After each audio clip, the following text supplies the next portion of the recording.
आमदार साहेब अहिल्याबाई होळकरांच्या आज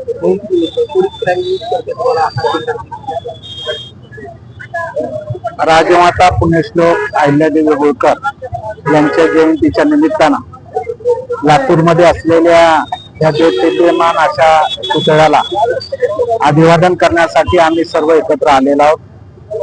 आज अहिल्यादेवी होळकर यांनी जी काही शिकवण आपल्या राज्याला दिलेली आहे, मराठी माणसाला दिलेली आहे, त्यांचं जे कार्य आहे ते कार्य पुढे घेऊन जाणं, त्यांनी जो एकतेचा समतेचा सर्व जाती धर्माला सोबत घेऊन जाण्याचा जो त्या ठिकाणी आपल्याला शिकवण दिलेली आहे ती खऱ्या अर्थानं येणाऱ्या पिढीमध्ये रुजवावी, निर्माण व्हावी।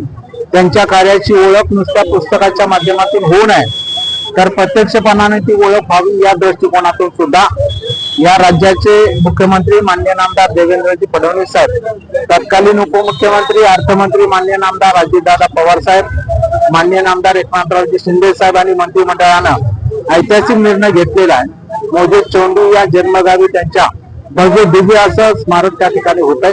ही मराठी माणसाच्या आणि महाराष्ट्राच्या दृष्टीनं अत्यंत अभिमानास्पद बाब आहे आणि म्हणून जयंती म्हटलं की नुसतं हार घालणे आणि नतमस्तक होणे एवढे पुरतं हे कार्य सीमित नाही।